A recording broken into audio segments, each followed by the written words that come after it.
Today we are facing some of the greatest challenges of our lives, from our health to political unrest, the environment, financial uncertainty, and the nation's racial divide. Welcome to Bill Myers Inspires.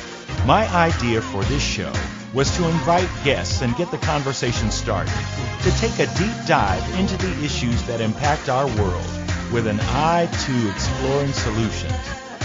And we encourage our listeners to look within themselves to take decisive action to make a positive difference.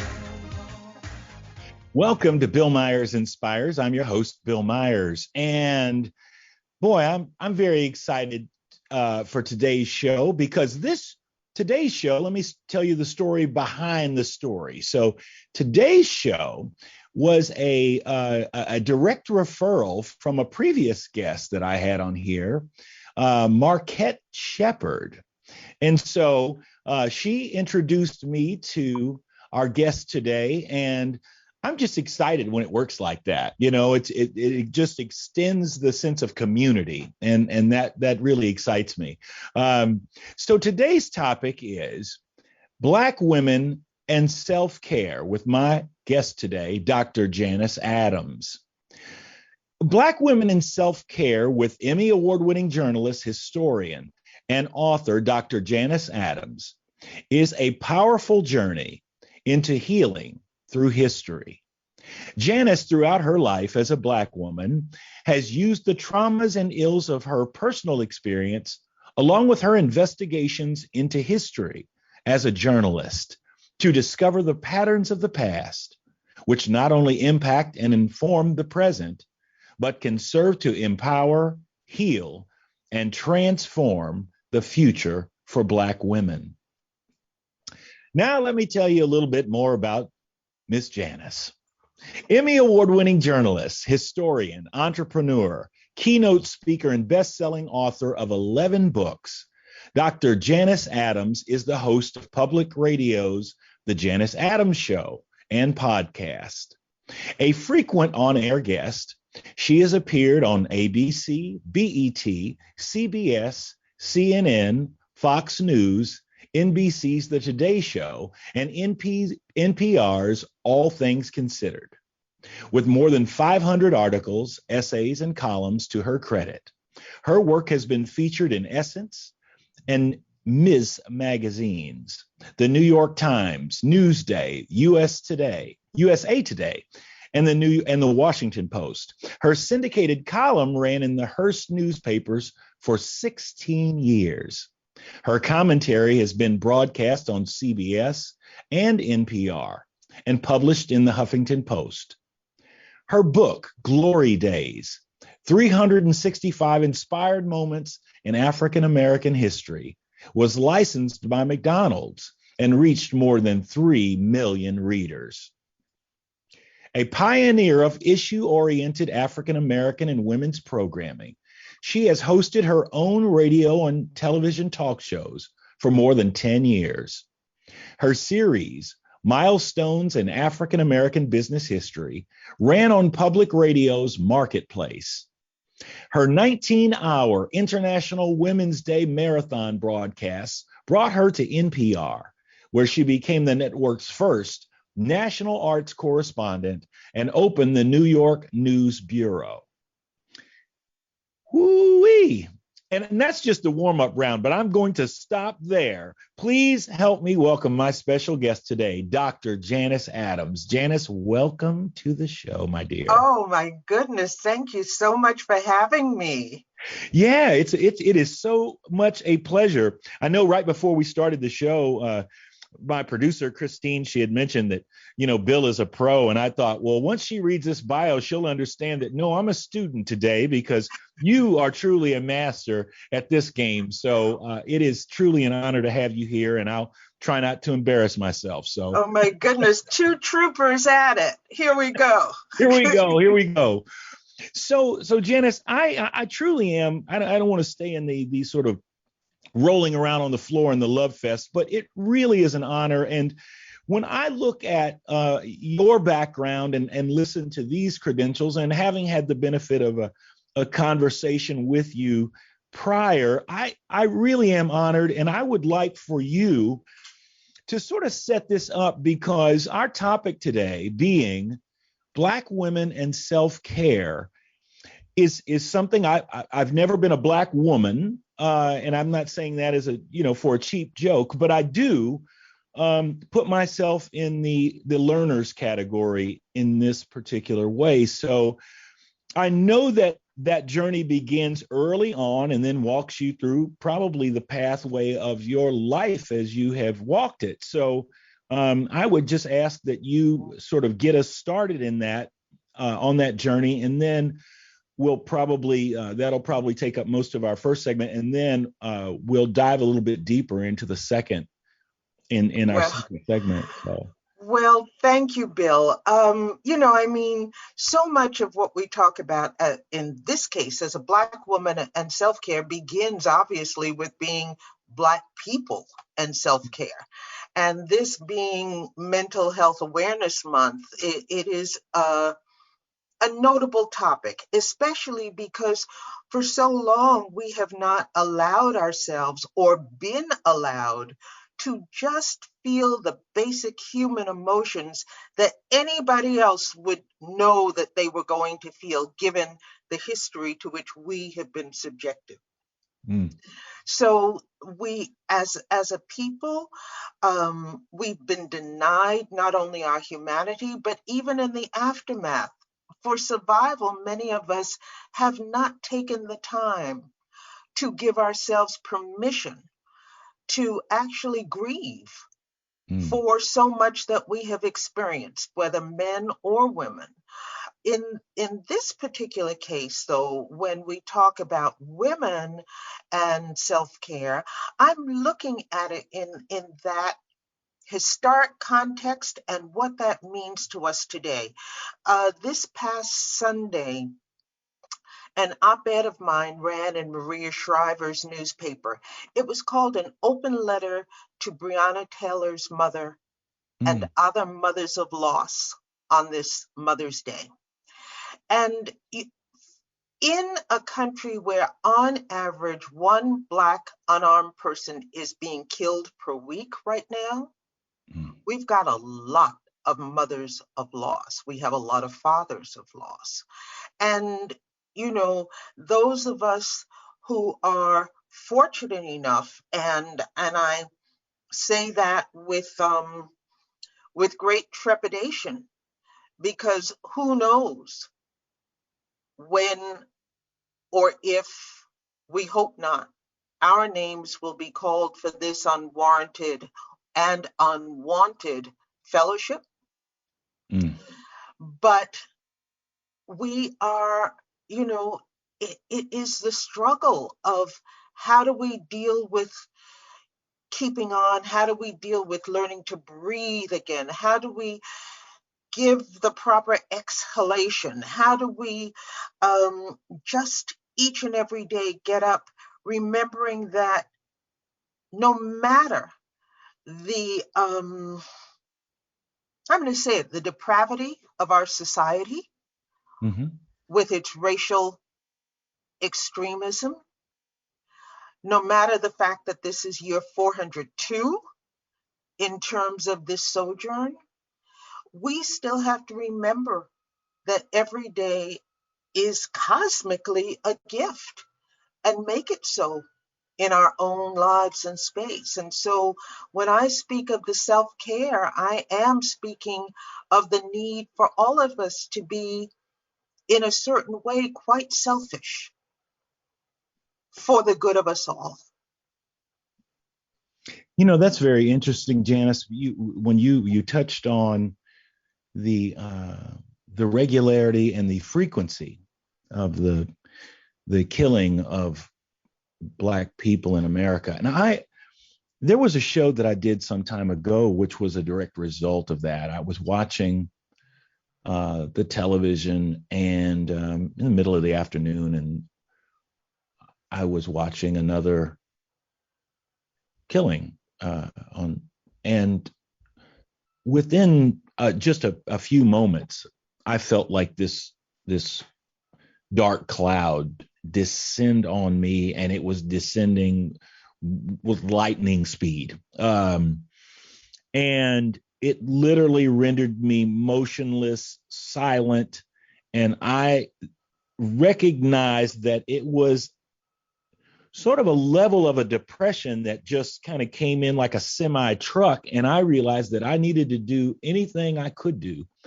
as quickly as possible to try to pull myself up out of this, because if I allowed this undertow to pull me under, I don't know if I could have survived or come up, So that it took me about 7 hours of just really clawing at this thing before I could come up for air. And but it perpetuated a show that I did, actually 2 shows back to back, and it was on silence. The shows were all about the topic, part 1 and 2, of silence. And I did not understand immediately what was going on, but I, within a couple of days, understood exactly what had happened. And it was the idea that, could we be normalizing this frequency of killing? Now, this is all post George Floyd. So I mean, are we looking at, the ABC movie of the week in its new form, the killing of the week? And is this a daily dose of our amusement now? I mean, is that where our humanity? So that's what this thing did. Was it really was an elephant that stepped on my chest. And so when you said that, and we talked, you mentioned grief around that, boy, it just took me to that. So I just wanted to share that back to you, because that was something that I wanted to frame, that you said, because that frequency is it's unacceptable, and it's inhumane, and it is devastating to the spirit. And so I just wanted to add that, because that really did do me in. So I apologize for. No, please. I mean, it is what we do need to talk about. In the when you say the silence, on another level, on that article that I mentioned, the Breonna Taylor's mother article,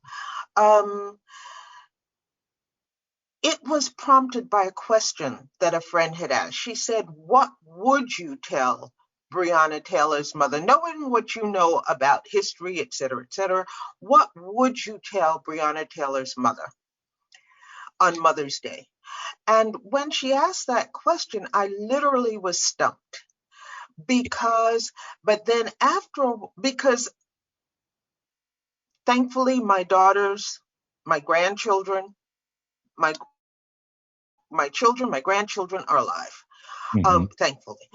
But at the same point, I do know other people who've been killed, not necessarily by police in my direct line of sight, but, unduly killed by America, by racism. Right. Without question, I know that. But at the same point, I could not feel her pain. I did not want to seem presumptuous in trying to answer this question. But the more I thought of it, I really was becoming mute, almost. It wasn't just the etiquette of whether or not I should speak about this. And what I realized is that my silence was coming from my fear that, like, some errant God would hear me say my children are alive and say, "I'll fix that." That kind of thing. And the more that kind of seized me, that terror that my name would be called, or my children's name would be called for me or whatever, because this is happening. This is so insidious and so deliberate. There is no question in my mind that it's deliberate. I I have lived in some of the most elite zip codes in this country. So I get a little touchy when people try to conflate poverty and the behavior of the police as though it is the fault of people who have not been allowed to earn more money than they're earning. It's Right. not their fault. Right. And I remember being in the newsroom of a newspaper in Wilton, Connecticut, and hearing a police scanner and saying over and over again, male black looks suspicious, male black looks suspicious. And I was there another day because that was when I first started my Wow. column and I was writing. Same thing. Essentially, these police were hunting. And I know that because, first of all, there were so few male blacks in to look suspicious or otherwise. And if we remember that Elijah McClain, that lovely spirit and soul who was playing his violin for the animals, was killed for looking suspicious, then we understand the context in which this takes place. And Right. I know the number of my guests who were stopped on their way to my home for, quote, looking suspicious, and one time pulled into my driveway and were followed by police at gunpoint. Yes. So It's, yeah, we see this as well, it's certainly systemic, right? I mean, we just see the yeah, frequency of it, and anybody, everybody becomes suspicious. We're gonna have to hit a break right now, but when we come back, I hope that you're able to you'll continue with where we left off the conversation, but I hope that you have pulled up that letter. I'm very curious to hear that letter to Breonna Taylor's mother, because I think that may very well be something that we need to hear in response to all of what occurred before and that silence that you just spoke of. So we'll be back in just a minute. You're listening to Bill Myers Inspires with my special guest today, Dr. Janus Adams. We'll be right back in just a moment. Today, we are facing some of the greatest challenges of our lives, from our health to political unrest, the environment, financial uncertainty, and the nation's racial divide. Tune in every Friday at 3 p.m. Eastern Standard Time for Bill Myers Inspires, as he and his guests take a deep dive into the issues that impact our world with an eye to exploring solutions. Emmy Award-winning actor Bill Myers is an accomplished actor, jazz musician, filmmaker, writer, educator, and speaker. As a biracial man who's both black and white, Bill leverages his background, talent, and voice through creativity, compassion, and connection as activism for social justice to focus on uniting the divide and compelling change. Bill Myers Inspires encourages listeners to look within themselves and take decisive action to make a positive difference. For more information, visit his website, BillMyersInspires.com, and sign in for the latest news and updates.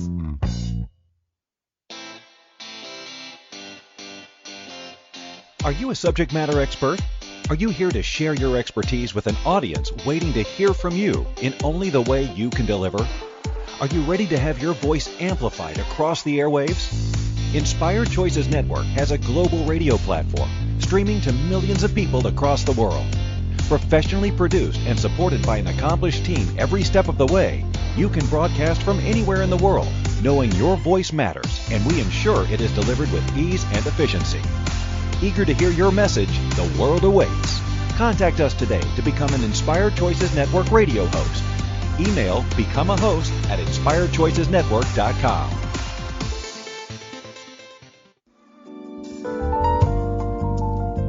You're listening to Bill Myers Inspires here on the Inspired Choices Network. We're here every Friday at 3 p.m. Eastern Standard Time. Thank you for joining us. And now, let's get back to the conversation. We're back. You're listening to Bill Myers Inspires, and I'm here with my guest today, Dr. Janus Adams. Okay, Janice, you've got the floor, my dear. You asked me before the break to read from this op-ed that I had written. It was published on Sunday, Mother's Day, in Maria Shriver's Sunday paper. Mm-hmm. And a letter to Breonna Taylor's. I have not read it out loud, but I'm going to read it out loud now. Thank you. An open letter to Breonna Taylor's mother and all our mothers of loss this Mother's Day. Dear Miss Tamika, a friend asked, what would you say to Breonna Taylor's mother on Mother's Day? I was stumped. I could not know your pain. It would be presumptuous of me to think I could. A mother, a grandmother, my children and grandchildren are alive. Then, just as that thought came to me, my mind shuttered every door and window through which an answer might come. Seized with fear, I went mute. Like most of us as African Americans, I know police brutality, America's centuries-old state-sanctioned terror against its citizens of color. I know this too. Up until the moment you learned police had killed your daughter, we shared the same grief and fear that America would take our babies from us, would pull them in only to spit them out. America would wipe its mouth, its hands, and leave the table to scrape clean its plate of all that went before, as so very much has. Knowing what I did, would I be tempting errant gods and their human emissaries to put me on the list of retribution? Would they take my simple statement of grateful fact as boast and steal my joy? That's what the shutters were keeping out. Memories feared storming in. Personal encounters and more. Too many more. I remember the 1955 photo of Mamie Till Bradley collapsing under the weight of grief at the open casket of her 14-year-old son, his face swollen beyond recognition, kidnapped from his granduncle's home, his eyes was gouged out, his forehead was bashed in, he was shot, and his body thrown into a river for, quote, whistling at a white woman. Finding his body in the Tallahatchie, the local sheriff, without permission from Emmett's family, ordered his immediate burial. Emmett's mother called everyone up to the governor to stop the funeral. The sheriff relented, shipping the child's body to Chicago with orders not to open the casket. Mamie Till Bradley did, and what she saw so sickened her that she wanted the world to see it too. Lynching was not a victimless, nameless act. It bore the face of a 14-year-old child. Neither are such shields of contract and custom as qualified immunity, no-knock warrants, the blue wall of silence, and the refusal of local and state officials to prosecute and hold accountable the police officers who killed your daughter, nor are they victimless or nameless acts. They bear the face of a bright, beautiful, energetic, hardworking 26-year-old young woman with dreams for her future, your daughter, Breonna Taylor. This goes on. Do you want me to continue? Wow. Sure. I mean, if you don't mind, I mean, that's powerful stuff. And I'm just, wow. Yes, please. I will continue. It is clearly no hearts and flowers Mother's Day card, but it is the reality, and I would like to continue because I don't want to leave it just in the past. The rest of the article brings it toward our future. Sure. Yes, please. But continuing on the story of Mamie Till, the Jet magazine cover of Emmett, tattooed on the psyches of my generation, was our George Floyd moment.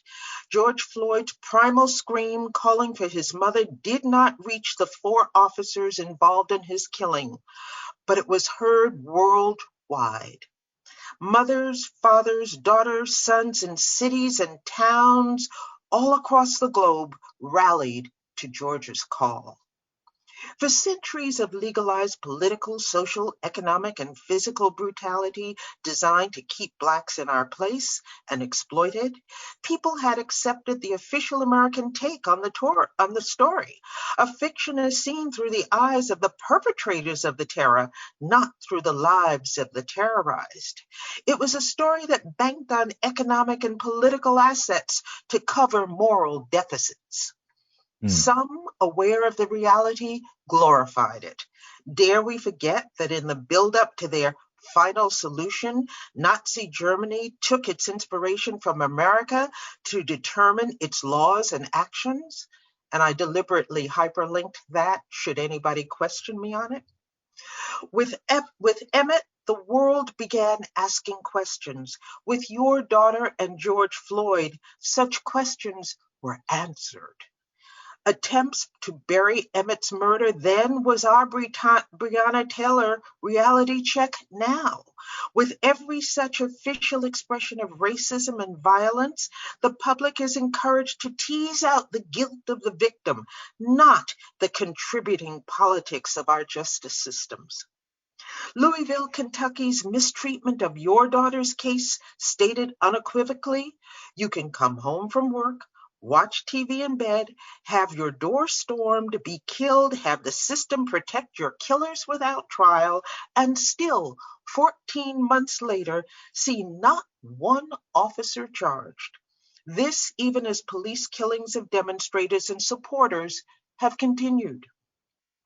Thankfully, Ms. Tamika, because of your tenacity and persistence, 2 weeks ago, your voice was heard at the federal level.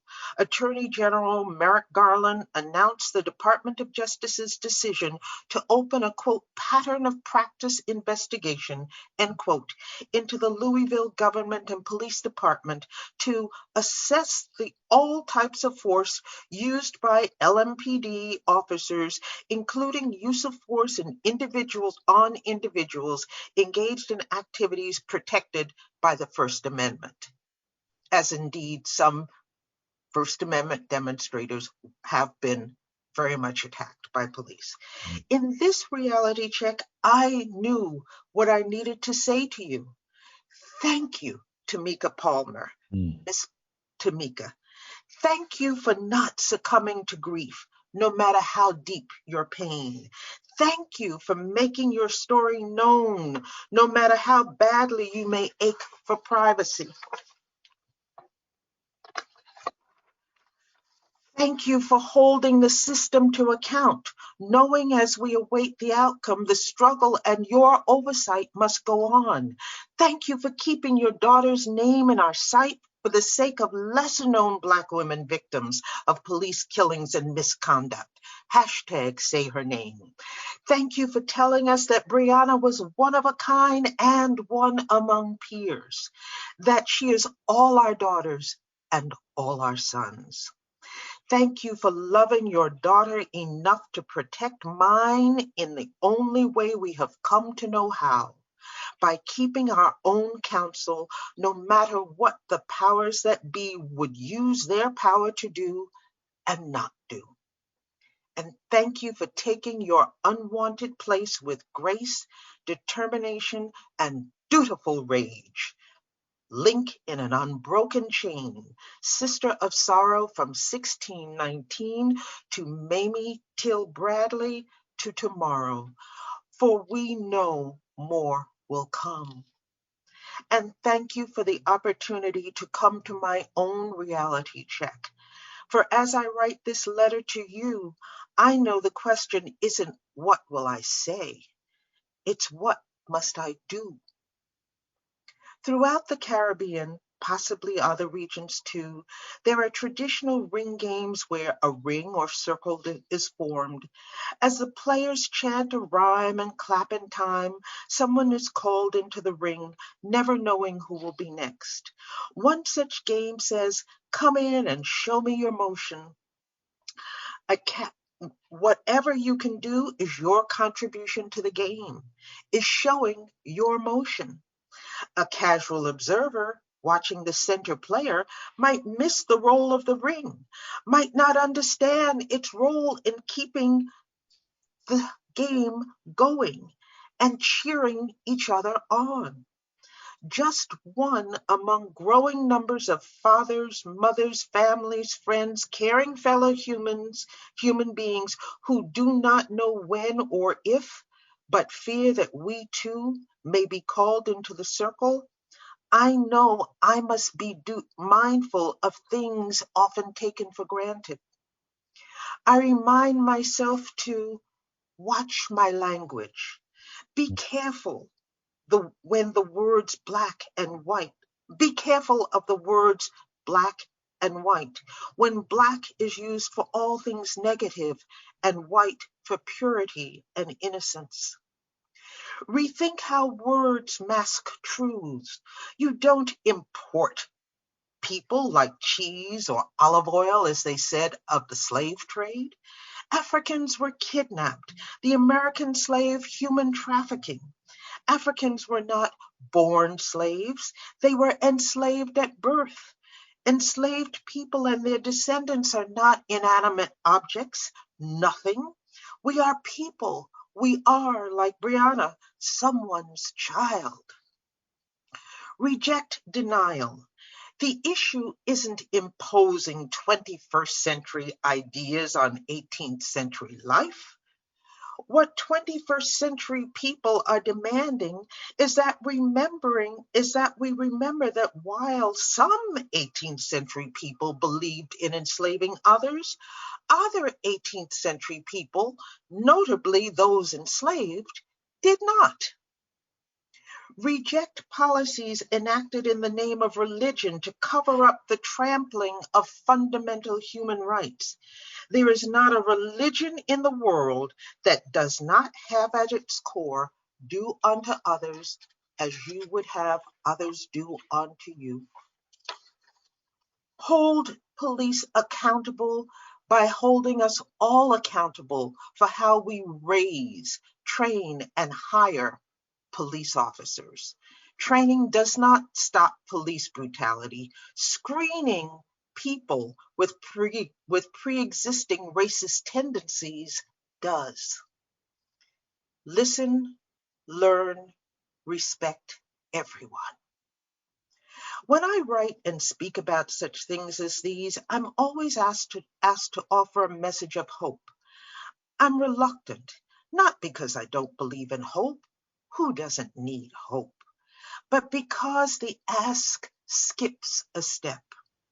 All too often, what some really want is a first-class ticket on an express train to hope, bypassing stations of conscious thought, self-awareness, responsibility, moral imperative, and the participatory demands of what is truly required of a citizen. My job is not to make excuses for my country, nor to offer revisionist denials of culpability. It's to help us get past our past through healing. It's to give us the fuel we need to confront the uncomfortable, to own what is happening around us, confront it, atone for it, heal from it, and grow so we can all move on. From that vantage, I think back to 1999, when 4 plainclothes New York City policemen killed an unarmed African immigrant, Amadou Diallo, on the front porch of his own home. A hail of 41 bullets pumped into his body set him twirling on an axis of history. A bench trial heard by a sole judge exonerated the officers, finding their acts reasonable. The 4 testified that the man they knew they had wrongfully killed slithered around his porch. He was a snake. I was in studio with my producer preparing a show about the event. Each time she spoke Diallo's name, before she could catch herself, she'd called him Diablo. He was a devil. This week, sending off a quick text on a cell phone manufactured, as are most, abroad, I began typing in the letters G when my spell check replaced my typo with Brianna. Reluctant to call it hope, I'll call it consciousness. My thanks to you, Miss Tamika, and to your far too many sisters of sorrow who know what you have come to know. Because you insisted that we remember your daughter's life, because the circle has come together to hashtag say her name, the truth of police violence in America has gone global, putting the story at the world's fingertips for all to see. For that, I take hope. Happy Mother's Day to you and your family, to your sisters of sorrow. You have given birth to more than we may ever know. Amen. That is fantastic. We are going to take a break right now. We are here today discussing Black women and self-care with Dr. Janus Adams. We'll be back in just a moment. Today, we are facing some of the greatest challenges of our lives, from our health to political unrest, the environment, financial uncertainty, and the nation's racial divide.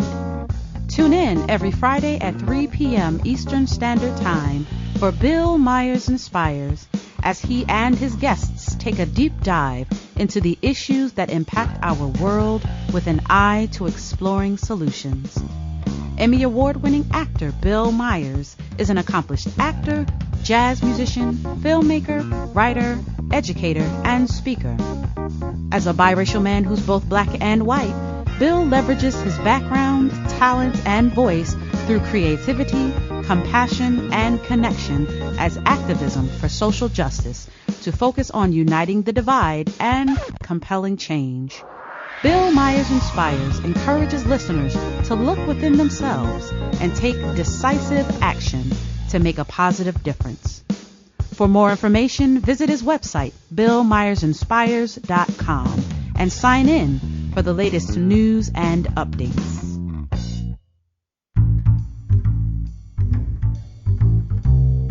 How wonderful would it be to carry your favorite Inspired Choices Network host with you throughout your day? Well, now you can. Inspired Choices Network now has its very own mobile app. Our free app offers live streaming shows, along with thousands of podcasts and TV episodes. Our shows cover a wide variety of topics. Whether you're waking up with us, carrying us through the day, and taking us to bed with you, we're always here for you to enjoy. We're easy to find. Just search for Inspired Choices Network in the Apple App Store or Google Play Store. You're listening to Bill Myers Inspires here on the Inspired Choices Network. We're here every Friday at 3 p.m. Eastern Standard Time. Thank you for joining us. And now, let's get back to the conversation. We are back. You're listening to Bill Myers Inspires. I'm your host, Bill Myers, and I am talking about Black women and self-care with my special guest, Dr. Janus Adams. Janus, thank you for blessing us with reading that aloud, because as you started it, I realized that that's the way God planned it. A song Billy Preston wrote. And I don't know if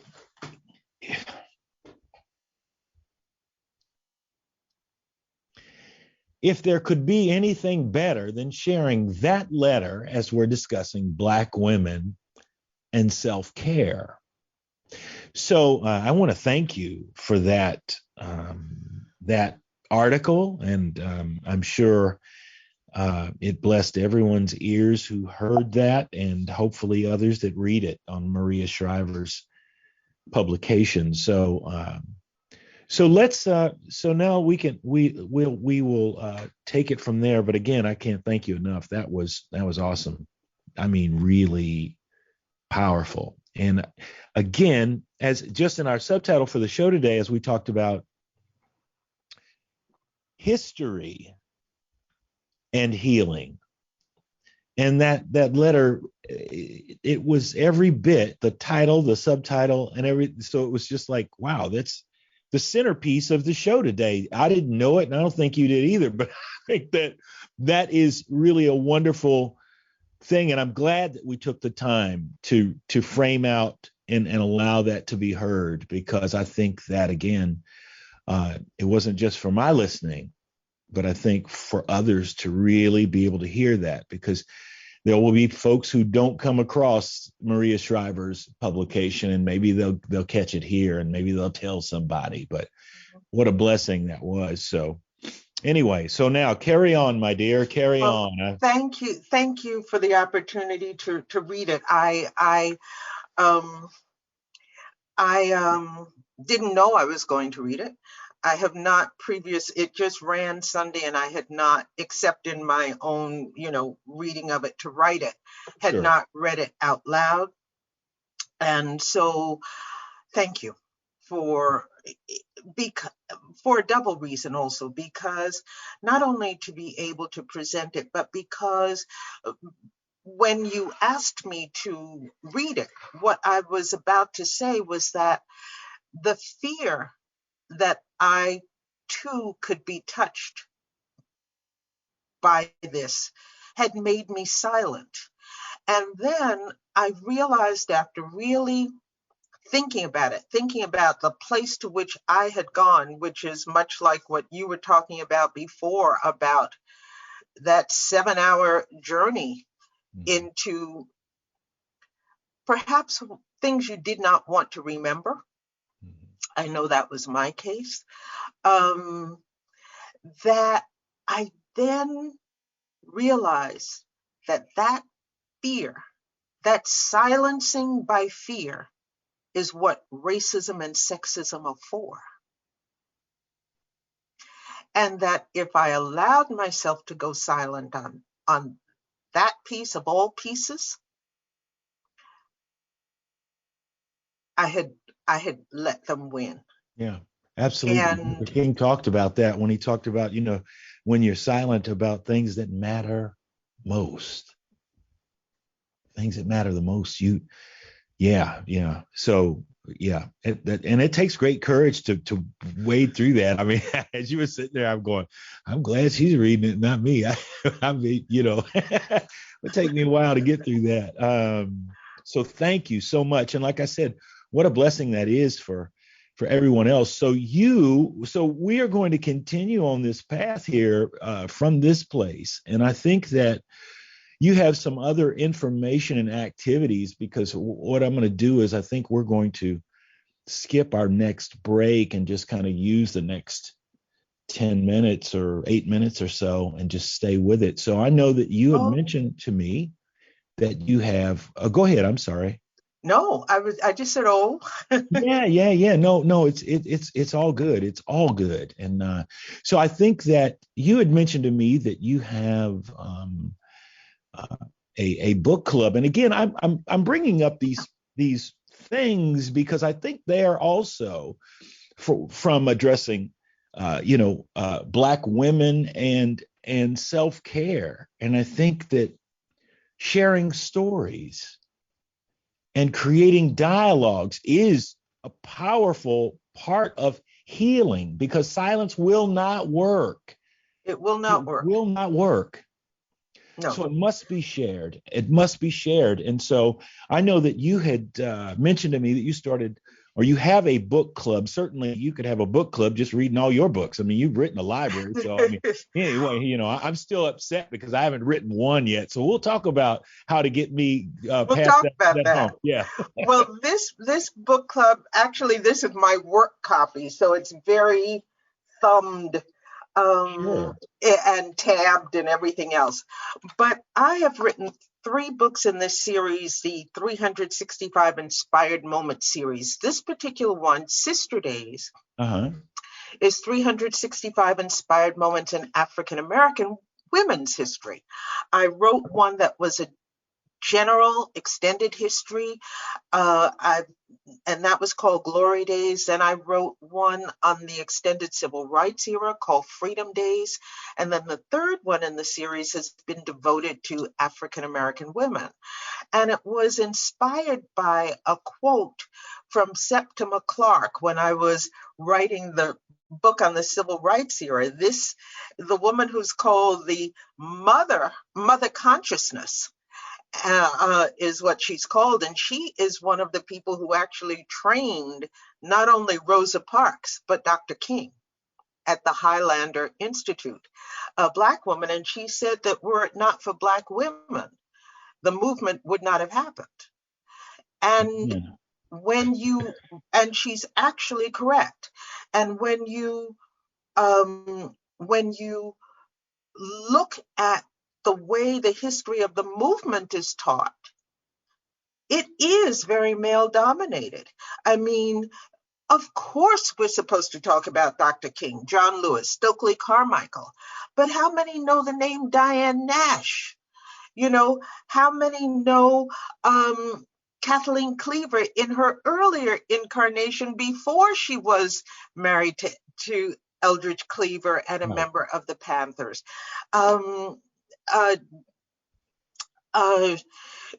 Even someone like Condoleezza Rice came out of Birmingham knowing the family of the 4 little girls who were killed in Birmingham. You know, this is a part of our history. And from that, I decided I would write this book, Sister Days. The response to it told me, wait a minute, there's something else happening here. This book, I would have people from the previous books too, but even more so with Sister Days, I would have women come up to me with grief on their faces saying, if I had only known, why didn't someone tell me who we are? And I've had that with men too. But with this book, something changed in the dynamic. And maybe it was because women felt more comfortable coming up to another woman. Maybe it's because men would not have felt comfortable in the same way, in the same numbers, coming up to a woman. But when they did, it told me that this book had changed the way our history was told, our herstory was told. It had changed. It gave me the privilege of knowing that my book had changed the way women see each other each and every day. Because it's not only 365 inspired moments, but for leap year, it's 366. And that was the inspiration that for thinking I needed to do something else. I then thought about it as a club because of book clubs in general, but because so much empowerment comes in those book club settings. Then I learned that the very first known book club was created by African American women in 1831 in Philadelphia. And not only did they create it, but they did so under terrible threat of danger because the Nat Turner Rebellion had just happened. And in retribution, I mean, it's amazing how America never sees what it's doing as a problem. So the problem wasn't the enslavement of what Du Bois called 100 million African lives contaminated by slavery and the legacies of slavery. That wasn't a problem. The problem was that you dared to fight back. And so they were being threatened. They put all these laws out where if sundown laws in some towns, where if you were in the town there was a perpetual curfew, but if you were in a town after sundown, you could be arrested and sold into slavery. I mean, this was the most hunkering, bestial bloodthirsty, disgusting manifestation of a country and its power. It is the ultimate human rights violation, happened right here. And whenever I make that point, we often say slavery was America's original sin. I personally can't accept that, because with all that was done to us, my goodness, I cannot ignore what was done to indigenous peoples. Oh yeah. If you thought slavery was the bottom, look again, because there's another bottom here. There's a deeper bottom. Yes, indeed. Yes, indeed. And we as Black people would not be honest to ourselves if we did not acknowledge what was done to them. So I knew that I wanted to do something healing, and thinking about the idea that these African American women who were barely allowed in Philadelphia to read and write came together in September of 1831, wrote their own constitution, published it in the abolitionist newspaper, The Liberator, which is how I found it, and began to have what they called their weekly mental feasts. And they talked about the need for these mental feasts to feed their minds and their souls in the midst of all that was going on around them. And they were courageous enough to come out, to go to each other's houses and have these meetings. And so in their honor and remembrance, I said, oh yes, a book club is what we need. And the last point I want to make about those book clubs, that book club idea spread straight up the coast to New York, Boston, even Hartford, Providence. I didn't quite do it geographically, but it spread up the coast. Wow. And from that comes the network of Black women's Underground Railroad cells, spiriting, because most of the free people of color had relatives still enslaved. So spiriting others to freedom. And, that then organizing leads directly, step by step by step.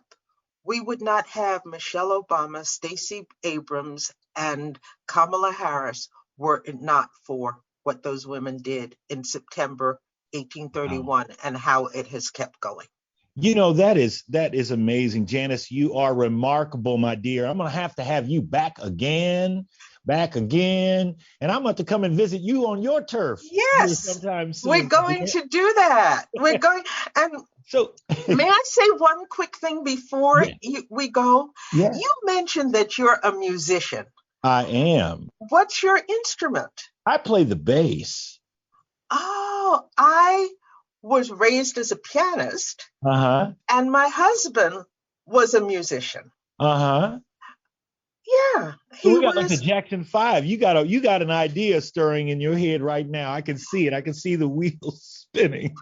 Well, I was debating whether or not to say the name, but my husband was Max Roach. Now that's a whole, we will definitely, you will be back, because I have a story about Max that I will share with you. Oh, okay. With Max Roach. But yes, it has been a pleasure and an honor, my dear, to have you here today. And we are going to wrap this program up here real soon. But today we are talking about Black women, and what is our title? Black women and self-care. Knowing our power, knowing our strength, taking time for our healing. That is, that's what we're talking about today with Dr. Janus Adams, and she will be back here, folks. So have no fear. www.janusadams.com. Check her out. Thank you for being with us today. We will see you here next week. Ta-ta. Have a wonderful week. Thank you so much. Thank you for spending your afternoon right here with us at Bill Myers Inspires. Remember, we're here every Friday at 3 p.m. Eastern Standard Time on the Inspired Choices Network. Remember to take time this week to take a breath and look within yourself and figure out how you can make a positive difference in this world. Spread the word, and we'll see you here next Friday. Have a wonderful week. Here next Friday. Have a wonderful week.